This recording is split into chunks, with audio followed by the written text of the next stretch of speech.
नमस्कार बच्चों, welcome to Disha institute of mathematics. आज का विषय है अनुपात और समानुपात। इस चैप्टर में हम लोग सिर्फ और सिर्फ बेसिक पढ़ेंगे। ठीक है, तो देखते हैं अनुपात समानुपात का बेसिक मतलब क्या हुआ। जैसे मान लीजिए कि अगर मैं कहूँ कि 4 और 3 का अनुपात क्या होगा। ठीक है, तो 4 और 3 का अनुपात मतलब हुआ 4:3, जिसको हम क्या कर सकते हैं 4/3। अब इसी तरीके से मैं कहूँ कि 4 और 6 का अनुपात क्या होगा, तो वो होगा 4:6, जिसको हम कर सकते हैं 4/6। तो 4/6 को हम देख रहे हैं कि 4 और 6 को दो ऐसी संख्या है जो इन दोनों को काट सकती, तो काट दो। 2 दूनी 4, 2 तिहाई 6, ये हो जाएगा 2:3। तो कहने का मतलब ये है कि 4:6 और 2:3 ये दोनों आपस में कैसे हैं, बराबर है। ठीक है, तो यहाँ से एक निष्कर्ष ये निकाला जा सकता है कि किसी भी अनुपात में गुणा कर दो या भाग दे दो, मतलब कि काट दो, तो उससे जो आपको अनुपात मिलता है वो आपस में बराबर होता है। जैसे कह दो कि 2:3 है, अब इसमें 2 का गुणा कर दो तो हो जाएगा 4:6। फिर इसी में 3 का गुणा कर दो तो 3 दूनी 6 और 3 त्रिक्का 9, 3 दूनी 6 और 3 त्रिक्का 9। फिर आप मान लो 10 का गुणा कर दो, 10 दूनी 20 और 10 तिहाई 30। ये जितने भी आपके अनुपात हैं ये सारे के सारे आपस में कैसे होते हैं, बराबर होते हैं। और वही मान लो कि अभी तुम्हारा ऐसे रहता कि 4:6 रहता, तो इसको काट दो, माने भाग दे दो। 2 से 2 बार में, 2 से 3 बार में, 2:3। ये आपस में, ये भी आपस में कैसे हैं, बराबर है। जैसे मान लो कि 10:15 है, 10:15, 5 से काट दो, 5 दूनी 10, 5 तिहाई 15। ये भी आपस में कैसे हैं, ये दोनों आपस में बराबर है। बल्कि ये जो आपका जब एकदम छोटा रूप मिल जाता है जिसके आगे आप नहीं काट पीट सकते, तो हम उसे कहते हैं सरलतम अनुपात। ठीक है, उसे क्या कहते हैं, सरलतम अनुपात। जैसे देख लो 16:18 है, तो आप देख रहे हो 2 से कट रहा 8 बार में, 2 से कट रहा 9 बार में, 8:9। अब ये कटना नहीं है, काट सकते थे तो आगे भी काट लेते। ठीक है, अच्छा अब आगे देखते हैं। जैसे एक सवाल अक्सर करके पूछा जाता है कि 2 रुपये, इस प्रकार के सवाल अक्सर आ जाते हैं, 2 रुपये और 50 पैसे में अनुपात। ठीक है, तो जो अनुपात होता है वो एक ही राशि में निकाली जाती है। अब ये रुपए में है, ये पैसे में है, कैसे काम चलेगा, है ना। आपको दोनों को पैसा करना पड़ेगा तो दोनों को रुपए करना पड़ेगा। तो आप ये समझो कि रुपए को पैसे में बदलना आसान होता है। तो आप जानते हो 1 रुपये में आपका 100 पैसा, तो 2 रुपये में कितना हो जाएगा आपका 200 पैसा। अब जो सवाल था 2 रुपये और 50 पैसे में अनुपात, उसका मतलब ये हो गया 200 पैसे और 50 पैसे में अनुपात। तो अनुपात का मतलब क्या हुआ, 200/50। ठीक है, 0 से 0 कटा, 5 से 20 कटा 4 बार में, नीचे कुछ नहीं बचा तो क्या बचेगा 1, और अनुपात आ जाएगा 4:1। ये आपका आंसर हो गया। ठीक है, अब जैसे मान लो तुम 6 रुपये और 6 रुपये की जगह ऐसा करते हैं, लिख देते हैं 6 किलोग्राम और 30 ग्राम में अनुपात। तो 6 किलोग्राम का मतलब क्या हुआ 6000। ठीक है, और 30 ग्राम का मतलब 30 ग्राम, है ना। जैसे भाई दोनों को सेम राशि में होना जरूरी है, ये किलोग्राम हो ये ग्राम हो ऐसे नहीं चलेगा, ये भी को ग्राम में बदलना पड़ेगा। तो 1 kg में 1000 ग्राम, तो 6 kg में 6000 ग्राम। अब आपका यही सवाल 6 किलोग्राम और 30 ग्राम जो है वो ये हो गया 6000 ग्राम और 30 ग्राम में अनुपात। तो 0 से 0 कटा, 3 से 6 कटा 2 बार में, और 2 ठो सुनना है, नीचे कुछ नहीं बचा तो 1 मानोगे। इसका रेशियो आ गया 200:1। ठीक है, एक और कुछ सवाल देखो। जैसे मान लो कि तुमसे दे दिया गया कि 2 दर्जन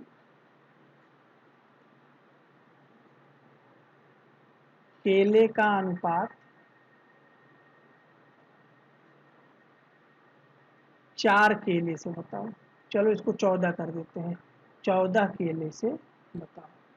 ये आपका सवाल है। ठीक है, हाँ, 2 दर्जन केले का अनुपात 14 केले से बताओ। तो मान लो कि यह तो दर्जन में है, यह केला में है, तो दोनों का मात्रक अलग अलग है, काम नहीं चलेगा, इसको भी केला में बदलना पड़ेगा। तो आपको मालूम है एक दर्जन जो होता है उसमें 12 होते हैं, है ना। तो जो 2 दर्जन होगा वो 24 हो जाएगा, 12 दूना 24। ये हो जाएंगे 24 केले और ये हो जाएगा 14 केला। तो आपका जो सवाल है वो 2 दर्जन का अनुपात 14 से बदल करके 24 का अनुपात 14 से हो गया। तो 24 अनुपात 14 माने 24/14 काट दो, 2 से 12 बार में, 2 से 7 बार में, 12 अनुपात 7, यही आपका जवाब आ गया, यही अनुपात आ गया। तो मैंने अभी आपको बताया है कि अनुपात में गुणा करने पर और डिवाइड करने पर, ठीक है, अनुपात में गुणा करने पर और काटने पर मान में फर्क नहीं पड़ता, ठीक है। अच्छा, अगली चीज में आप तो दूसरा देखिए, दूसरा क्या है कि अगर मान लो कि आपके कोई 2 अनुपात है जो कि बराबर है, जैसे कि 2:3 है और 4:6 है, ठीक है ना। भाई आपको मालूम है कि बराबर है, क्यों बराबर है, क्योंकि इन दोनों में 2 का गुणा करने से यह अनुपात मिला। जैसे 2/3 है, इसमें आपने ऊपर नीचे 2 का गुणा कर दिया, 4/6। तो ऐसे केस में आपको क्या मिला कि 2/3 और 4/6 आपस में क्या है, बराबर है, ठीक है ना। जैसा कि आपको पिछले वाले बारे में बताया गया, यहाँ पर देखिए कि अगर आप गुणा करते हो, गुणा करने का मतलब ऊपर नीचे दोनों जगह गुणा, है ना। जैसे 2:3 था, ऊपर नीचे 2 का गुणा कर दिया, 4:6, ऊपर नीचे 3 का गुणा कर दिया, 6:9, ऊपर नीचे 10 का गुणा कर दिया, 20:30। तो गुणा करने पर आपका कोई मान में फर्क नहीं आया है। वही चीज मैं यहाँ कह रहा हूँ कि 2:3 और 4/6 माने 2:3 और 4:6 ये आपस में बराबर है, ठीक है ना। आप अगर इनको जोड़ देते हैं, 2 धन 4 कर देते हैं और 3 धन 6 कर देते हैं, 2 4 6 और 3 6 9, तो भी आपका जो मिलता है वो भी बराबर होता है। और अगर आप घटा भी दो तो भी, जैसे मान लो अभी हम कहने का क्या मतलब है कि 4/6 और 2/3 आपस में बराबर है। अब चाहे तुम इन दोनों अनुपातों को जोड़ दो, चाहे घटा दो, हर हाल में जो आपका वैल्यू आएगा वो भी इनके बराबर ही होगा। 6/9 कर दो, 2/3 कर दो, ठीक है ना, ये आपस में बराबर होंगे। अब देखते हैं कुछ बेसिक सवाल। जैसे पहला सवाल है, सीमा, किरण एवं उषा की आयु का अनुपात 2:3:4 है। 3 लोग हैं, सीमा, किरण, उषा, इनकी आयु का अनुपात 2:3:4 है। आगे कहता है किरण और उषा, मैंने किरण और उषा की आयु का अंतर 5 वर्ष है, कि आयु का अंतर 5 वर्ष है। तो हम यहाँ क्या देखते हैं कि किरण और उषा की आयु में जो अंतर आ रहा है वो आ रहा है 1 अनुपात का, ठीक है ना, वो आ रहा है 1 अनुपात का। और यहाँ बोल रहा है कि किरण और उषा की आयु का जो अंतर है वो 5 वर्ष है। तो जो आपका 1 अनुपात है ये आपके 5 वर्ष के बराबर होगा, ठीक है ना। अब 1 अनुपात अगर 5 वर्ष के बराबर है तो 2 अनुपात 10 वर्ष के बराबर होगा, 3 अनुपात 15 वर्ष के बराबर होगा, 4 अनुपात 20 वर्ष के बराबर होगा, ठीक है। ये आपने क्या किए, तुलना की है। और ये तुलना करने से ही आपको बाकी सबके असली वर्ष मालूम होगा। ये 10 वर्ष, ये 15 वर्ष, ये 20 वर्ष। पूछा क्या है, सीमा की आयु, तो सीमा की आयु है यहाँ 10 वर्ष। तो अनुपात के सवालों में ये तुलना सीखना बहुत जरूरी होता है। तुलना किसकी आप सीखते हो, तुलना सीखते हो अनुपात की वास्तविक मान से, यही तुलना आप सीखते हो, किसी भी अनुपात की वास्तविक मान से तुलना। अब जैसे देखो, अगला सवाल देखो, 2 संख्याओं का अनुपात क्रमशः 4 5 है, दोनों में से 2 घटा लिया जाए तो उनका अनुपात 3 4 हो जाता है। दोनों संख्याओं के वर्गों का योगफल निकालिए, ठीक है ना। तो जैसे 2 संख्याओं का अनुपात है 4:5। अब इन सब में से क्या किया जाता है, इन दोनों में से -2 घटा लिया जाता है तो उनका नया अनुपात हो जाता है 3:4। इसको हल करने के कई तरीके, मैंने 2 तरीके तो मैं जानता हूँ, ठीक है ना। आप देखो, एक तरीका तो यक्स वाला है, जैसे मान लो कि संख्याओं का अनुपात 4:5 है तो इसमें जो पहली संख्या अगर 4x है तो दूसरी संख्या 5x हो जाएगी, है ना। अब सवाल कहता है कि 4x और 5x, ये जो पहली संख्या है जो दूसरी संख्या है, इन दोनों में से जब 2 घटा दिया जा रहा है तो आपका नया अनुपात 3/4 हो जा रहा है, 3:4 हो जा रहा है। अब इसी को कर दो हल, जानते ही हो तिर्यक गुणा करना पड़ेगा। तो जब 4 का गुणा करोगे तो 4 चौके 16x, 4 दूनी 8, और 3 का गुणा करोगे तो 3×5 15x माइनस 6। अब 15x को भेज दो इधर और -8 को भेज दो इधर, तो 16x के पास आ जाएगा -15x, और -8 उधर जाके +8 हो जाएगा -6, और यहाँ आ जाएगा x बराबर 2। ठीक है ना। एक तो ये तरीका हो गया। दूसरा तरीका ये है कि हम यहाँ लिखते हैं 4:5 और हो जाता है 3:4, और इनमें अंतर है 2 और 2 का। ठीक है, अब आप इसको हल कर दो हल। 4 चौके 16, 3×5 15, ठीक है ना। 16 में से 15 गया, आ गया 1, और इसको हल कर दो। 3 दूनी 6 और 4 दूनी 8, तो 8 में से 6 गया, आ गया 2। तो यहाँ जो एक अनुपात आया वो आ गया बराबर 2 संख्या के। यही आपका जवाब है। अच्छा, तो ये जो 2 निकला है आपका, यही आप देखिए अभी पूरा हल नहीं हुआ, ये जो 2 निकला है वो एक अनुपात की वैल्यू आई है, ठीक है ना। तो अगर 2 एक अनुपात की वैल्यू है तो 4 की वैल्यू 8 हो जाएगी, 5 की वैल्यू 10 हो जाएगी। यहाँ भी देखिए अगर x की वैल्यू 2 है तो जो पहली है वो 4 × 2 बराबर 8 हो जाएगी, जो दूसरी है वो 5 × 2 बराबर 10 हो जाएगी। तो पहली यहाँ भी 8 10 आ गई, पहली यहाँ भी 8 10 आ गई, ठीक है ना। तो चलिए अब आगे क्या कहता है, दोनों संख्याओं के वर्गों का योगफल निकालिए। तो आपका उत्तर क्या हो जाएगा, देखिए दोनों संख्याओं के वर्ग हो तो 8 का वर्ग और 10 का वर्ग, ठीक है ना। योगफल निकाल दीजिए, 64 और 100 आपका आ गया 164। ठीक है, आगे देखिए 8 10 13 16 को एक समानुपात करने के लिए प्रत्येक संख्या में क्या जोड़ना पड़ेगा, ठीक है ना।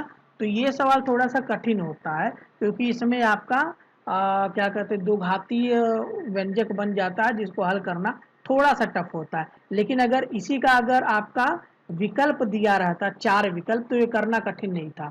चलिए पहले कठिन वाले तरीके से करते हैं। प्रत्येक संख्या में क्या जोड़ना पड़ेगा, तो आप मान लो कि वह यक्ष जोड़ना पड़ेगा। तो अगर यक्ष जोड़ोगे तो समानुपात क्या हो जाएगा, 8 धन यक्ष अनुपाते 10 धन यक्ष समानुपाते 13 धन यक्ष अनुपाते 16 धन यक्ष। अब इसको भी हल करने के 2 तरीके हैं। पहला तरीका जो मैं एकदम आसान समझता हूँ वो यही है कि एक फार्मूला होता है, वो ये होता है बाह्य पदों का गुणनफल बराबर अंतः पदों का गुणनफल। जो आपके बाहर के पद हैं उनका गुणा कर दो, 8 धन यक्ष और 16 धन यक्ष, और जो अंदर के पद हैं उनका गुणा कर दो,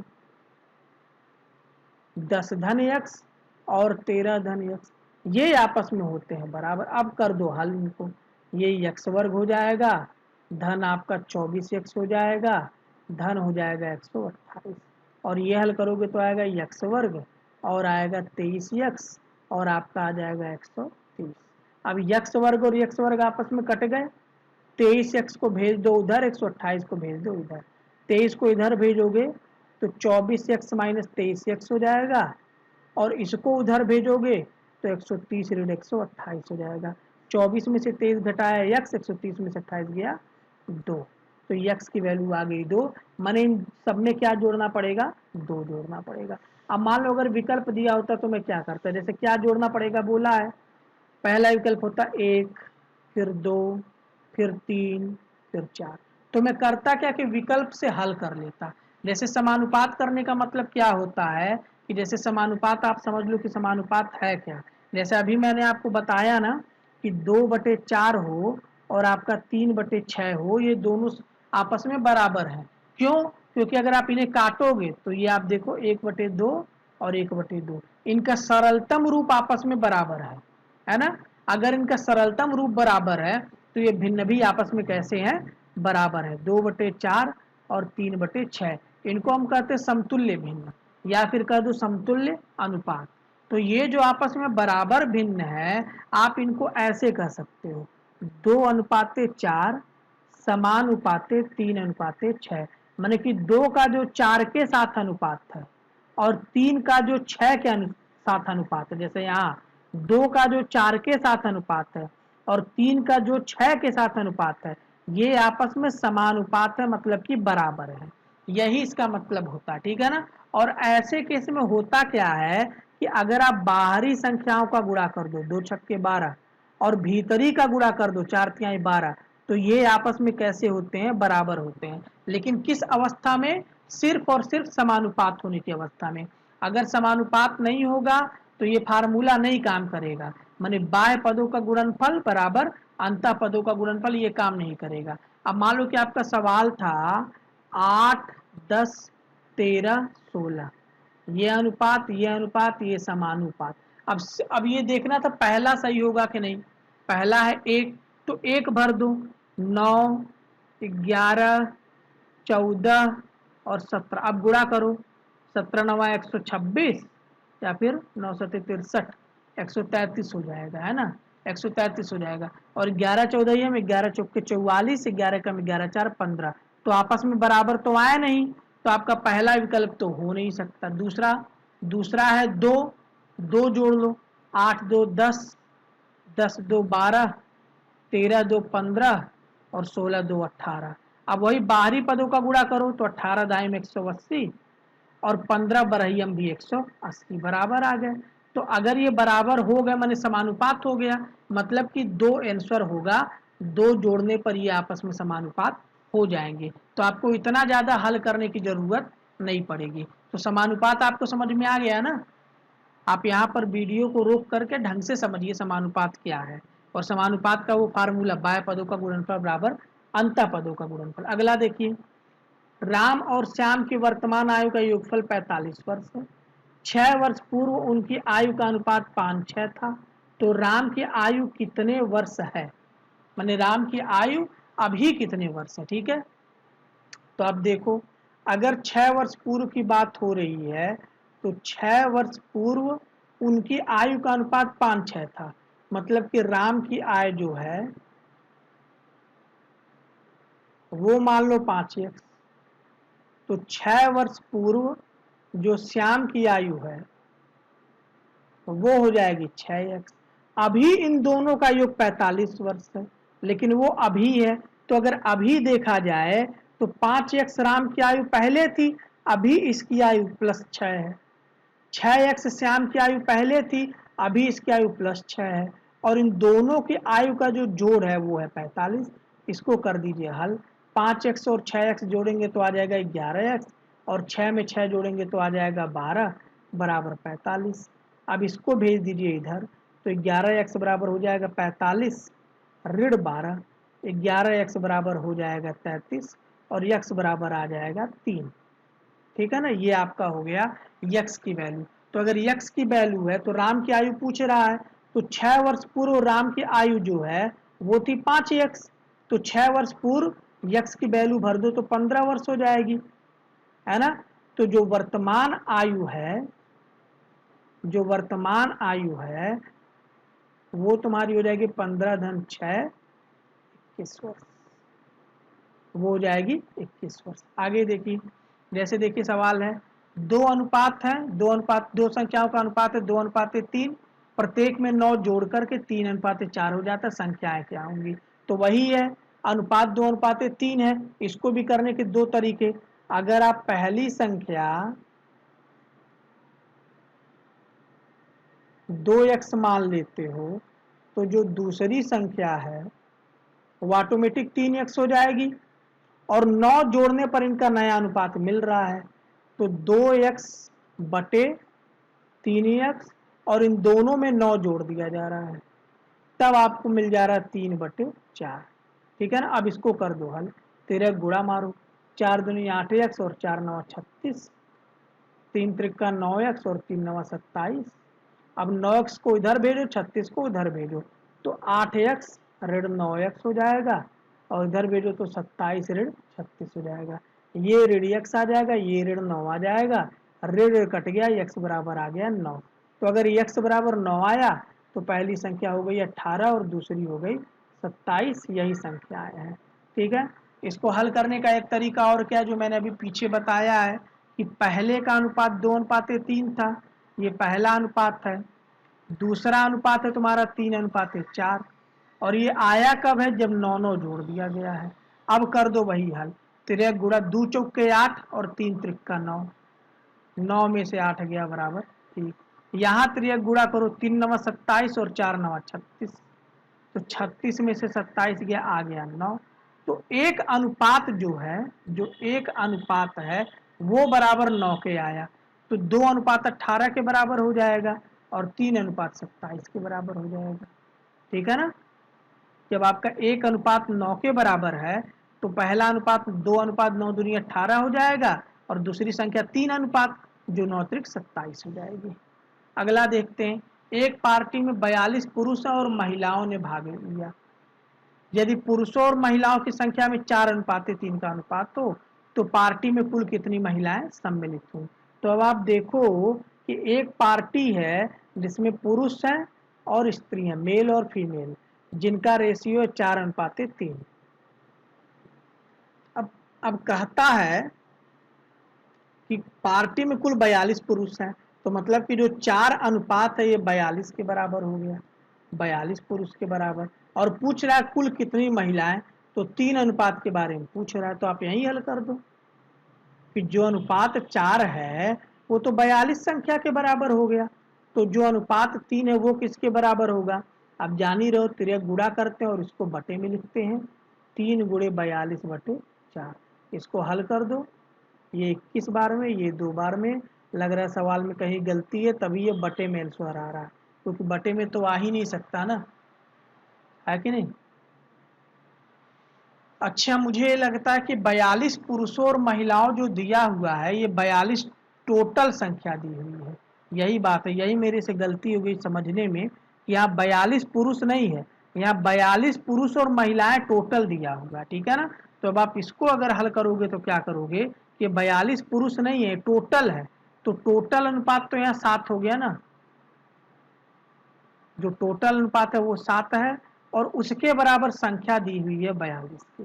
ठीक है। अब पूछ रहा है पार्टी में महिलाएं, तो महिलाओं का अनुपात 3 है, तो 3 बराबर कितना होगा, 3 गुणे 42/7, 7 छक्के 42 और 6 त्रिक 18, 18 महिला हो गई। यही आपका जवाब है। इसको कट मार दो, क्योंकि यहाँ समझने में ये गलती हो गई कि मैंने समझा कि 42 पुरुष हैं और कुछ महिलाएं हैं, लेकिन ऐसा नहीं है, 42 पुरुष और महिलाएं कुल हैं, तो 18 महिला हो जाएगा। आगे देखिए, 1000 रुपए को 7:3 में बांटना है। ठीक है। तो जो 1000 रुपए हैं इसको आपको बांटना है 7:3 में, तो टोटल तो आपका 10 अनुपात हो गया ना, टोटल तो आपका 10 अनुपात हो गया, और टोटल रुपया है 1000 रुपए, टोटल रुपए 1000 रुपए, टोटल अनुपात है 10 अनुपात, तो मतलब कि जो 10 अनुपात होगा वो आपके 1000 रुपए के बराबर होगा। ठीक है। तो एक अनुपात किसके बराबर होगा, 1 गुणे 1000/10, 10 से 1000 कट गया 100 बार में, आ गया 100 रुपया। तो जब आपका एक अनुपात 100 रुपया है तो 7 अनुपात कितना हुआ, वो 700 रुपये हो गया, और 3 अनुपात कितना हो गया, वो आपका हो गया 300 रुपया। ये आपका हो गया जवाब। ठीक है ना। आप इसको इस तरीके से भी कर सकते थे, वो एक सूत्र के अनुसार कर सकते थे, है ना। वो सूत्र ये है कि आपका जो कुल राशि हुआ गुणे अनुपात पूरे का बटा अनुपातिक योग, अनुपातिक योग, इस सूत्र से भी कर सकते थे। जैसे आपको 7:3 में करना है, तो 7:3 का जो अनुपातिक योग है वो आपका आ गया 10, 10 अनुपातिक योग है, तो जो पहला वाला भाग होगा वो क्या होगा, कुल राशि 1000 रुपए, अनुपात तो पहले वाले भाग का अनुपात है 7 बटे अनुपातिक योग है 10। अब इसी को आप हल कर दो, 10 से 1000 कटा 100 बार में, और 100 सते 700, और दूसरा भाग क्या होगा, तो 1000, और दूसरा भाग है 3/10, इससे भी कट गया और आ गया आपका 300 रुपये। तो ऐसे भी हो गया 300 रुपये आ गया, 700 और 300। आगे देखिए मध्य समानुपाती की बात है, ठीक है। अब आप यहाँ पर एक कॉन्सेप्ट समझ लो तो आपको जिंदगी में कभी भूलेगा नहीं ये सारी चीजें, है ना। जैसे आप देखो कि कई बार आप अनुपात देखे होंगे 3 राशियों में, जैसे कि आप कह लो कि 2:3:4, ठीक है। तो आप थोड़ा सा समझने की कोशिश करो और याद करने की कोशिश करो कि ये 3 राशियों का अनुपात कैसे मिलता है, ठीक है। तो मैं थोड़ा सा आपको अगर याद दिलाऊं, अगर आपने पढ़ा है, नहीं पढ़ा है तो आप यहाँ समझ लीजिए। जैसे मान लीजिए मैं कहूँ कि एक संख्या है ए और दूसरी है बी और तीसरी है सी, ठीक है। तो जो ए अनुपाते बी है ये है आपका 2:3, और जो आपका बी अनुपाते सी है वो है आपका 3:4, ठीक है ना। 3 राशियां हैं और तीनों राशियों के साथ 2 अनुपात दिया हुआ है। अब पूछ रहा है कि ए अनुपाते बी अनुपाते सी क्या होगा। तो ऐसे केस में जो दिया हुआ है, जो आपका दिया हुआ है उसमें देखते हैं कि कॉमन क्या है। जैसे बी और बी कॉमन है, ए और सी तो कॉमन है नहीं, यहाँ ए है यहाँ सी है, ठीक है। लेकिन बी इन दोनों जगह पर है, बी इन दोनों जगह पर है। तो जो बी इन दोनों जगह पर है क्या उस बी का मान बराबर है। तो आप देखते हो कि यहाँ बी दूसरे पर है जिसका मान 3 है, यहाँ भी पहले पर है जिसका मान 3 है। तो यहाँ जो बी का मान है वो भी आपस में कैसा है, बराबर है। तो जब बराबर हो जाता है तो क्या हो जाता है, ये हो जाता है 2:3:4, ठीक है ना। अच्छा, अब आप ये समझो कि अब समझ लो कि जैसे आपके 2 अनुपात, आपका एक मैंने अनुपात दे दिया ए अनुपाते बी अनुपाते सी, ठीक है ना। इसका मतलब होता है ये ए अनुपाते बी समानुपाते बी अनुपाते सी, इसका यही मतलब हमेशा होता है, ठीक है ना। तो अगर आप इसमें मध्यानुपाती की बात करो, मध्यानुपाती की बात करो तो वो है तुम्हारा b इंटू बी, बी वर्ग, जो बराबर होगा a इंटू सी, ए सी। जैसा कि आपको फार्मूला मालूम है, बाह्य पदों का गुणनफल बराबर अंतः पदों का गुणनफल, या फिर कह लो अंतः पदों का गुणनफल बराबर बाह्य पदों का गुणनफल। तो जो मध्यानुपाती निकला वो निकला b वर्ग बराबर ए सी, मतलब क्या हुआ, b बराबर करड़ी में ए सी, ठीक है ना। तो जब मध्यानुपाती निकालने की बात आती है तो आप लिखते हो करड़ी में दोनों संख्याओं का गुणनफल, ठीक है। और वही आपका ये है मध्यानुपाती, और ये है आपका तृतीयानुपाती, ये है आपका तृतीयानुपाती, ठीक है। तो अगर हम तृतीय अनुपाती की बात करते हैं, तृतीयानुपाती की बात है ना, तो तृतीयानुपाती क्या हो जाता है, वो है आपका सी। यहां भी वही काम है, बी वर्ग बराबर ए सी, लेकिन तृतीयानुपाती सी है, वो है सी। तो सी बराबर क्या होता है, बी वर्ग बटे ए। तो जो मध्यानुपाती है वो निकालना आसान है। मध्यानुपाती क्या होता है, करड़ी में दोनों संख्याओं का गुणनफल। और जो तृतीयानुपाती है वो क्या होता है, वो होता है बी वर्ग बटे ए, मतलब जो दूसरी संख्या है उसका 2 बार गुणा बटे ए, ठीक है। इसमें क्या होता है, मध्यानुपाती बराबर, ठीक है, मध्यानुपाती बराबर होता है करड़ी में दोनों संख्याओं का गुणनफल, दोनों संख्याओं का गुणनफल। और तृतीयानुपाती क्या होता है, वो होता है दूसरी संख्या का 2 बार गुणा बटे पहली संख्या, याद रखना, ठीक है ना। तृतीयानुपाती क्या होता है, दूसरी संख्या का 2 बार गुणा बटे पहली संख्या। और ऐसे ये फार्मूला रट लो तो और अच्छा है। देखो b बराबर करड़ी में ए सी, बी मतलब मध्यानुपाती, ए मतलब प्रथम अनुपात और सी मतलब तृतीय अनुपात, ठीक है। और तृतीयानुपाती मतलब क्या हुआ, सी बराबर बी वर्ग बटे ए। तो यहाँ 4 और 16 का मध्य समानुपाती निकालना है, वो हो जाएगा करड़ी में 4 गुणे 16। अब करड़ी मतलब होता है वर्गमूल, 4 का वर्गमूल 2 और 16 का वर्गमूल 4, 2 चौके हो गया 8, ये हो गया आपका आंसर। अगला देखिए, 70 गैलन मिश्रण है, उसमें शराब पानी 2 है, उसका अनुपात है 5:2। उसमें कितनी शराब है और कितना पानी है, यही पूछ रहा है। तो आप ये देखो सवाल क्या है कि 70 गैलन मिश्रण है और उसमें 2 ही लोग हैं, एक है 5 और एक है 2। 5 है शराब और 2 है पानी। तो अब इसको भी हल करने का क्या है, इसको भी हल करने का 2 तरीका है। पहली बात तो तुलनात्मक तरीका जो हम करते हैं, मान लो कि 70 गैलन दिया हुआ है, ये आपका एक वैल्यू है, एक मान है, और ये जो दिया हुआ है ये आपका दिया हुआ है अनुपात। तो ये जो एक मान दिया हुआ है, इसी को समझना है कि ये किस अनुपात के बराबर है, यही समझना है, यही आपका बेसिक है। ये जो 70 गैलन है वो किस अनुपात के बराबर है, क्या वो 5 के बराबर है, क्या वो 2 के बराबर है, क्या वो किसी और अनुपात के बराबर है। तो आप जान रहे हो कि जो 70 गैलन है वो मिश्रण है, और वो मिश्रण किससे बना है, शराब से और पानी से। तो आपका कुल मिश्रण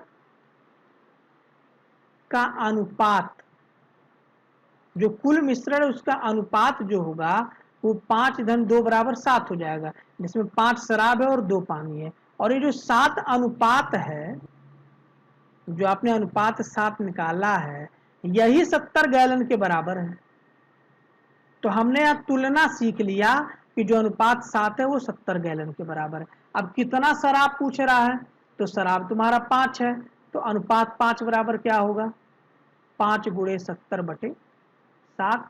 7 से 70 कटा 10 बार में, 5 दाहिन 50 गैलन। और पूछ रहा है कितना पानी है, तो पानी आपका 2 गैलन है, मान 2 अनुपात है, 2 × 70/7। 7 से 10 कटा 10 दूनी 20 गैलन। अब जिसको सूत्र याद होगा वो तुरंत निकाल लेगा।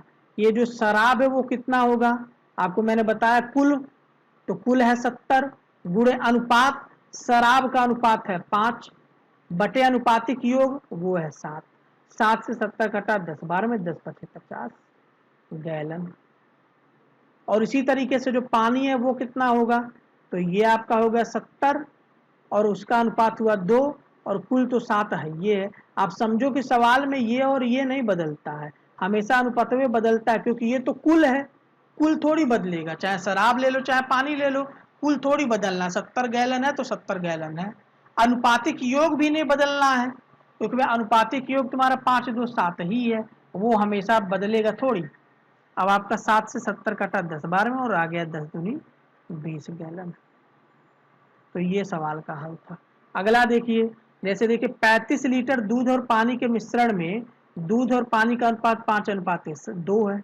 मिश्रण में यदि 7 लीटर पानी और मिला दिया जाए तो मिश्रण में दूध और पानी का अनुपात क्या होगा। अब इसमें 2 सवाल है। पहली बात तो 35 लीटर का आपका मिश्रण है जो कि 5 और 2 के अनुपात में बटा हुआ है। तो अब इसको अगर हम सूत्र से करें तो क्या करेंगे कि जो दूध है वो हो जाएगा 35 गुणे उसका अनुपात 5, दूध का अनुपात 5 बटे अनुपातिक योग 7। भाई ये थोड़ी बदलेगा और ये भी नहीं बदलेगा, दूध में बस ये बदलेगा। 7 × 5 = 35 और 5 × 5 = 25। 25 लीटर आपका दूध हो गया।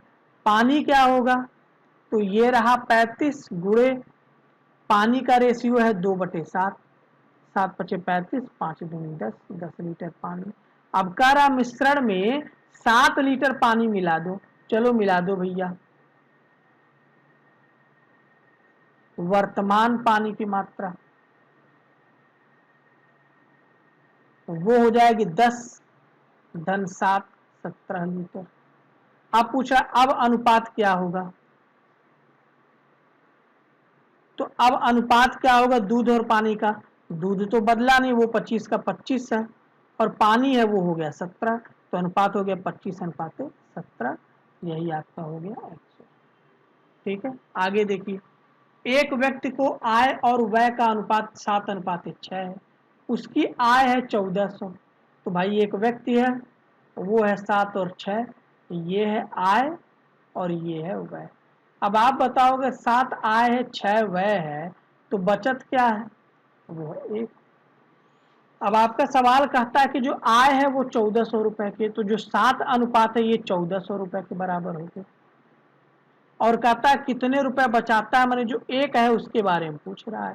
तो आप लिखो अनुपात 7 जो है वो तुम्हारा 1400 रुपए के बराबर है।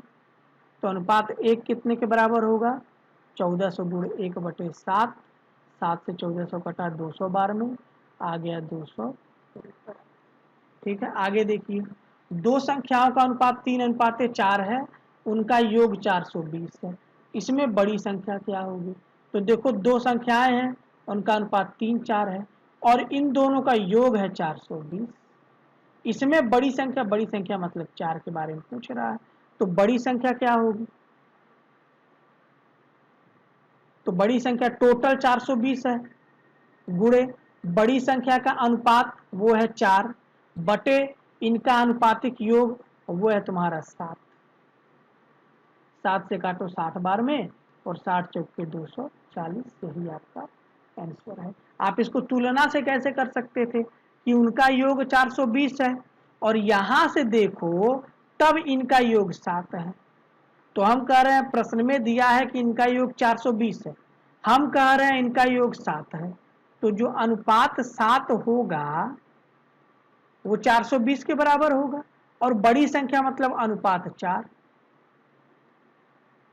वो बराबर होगा 4 गुणे 420/7। 7 से कटा 60 बार में और आ गया आपका 240।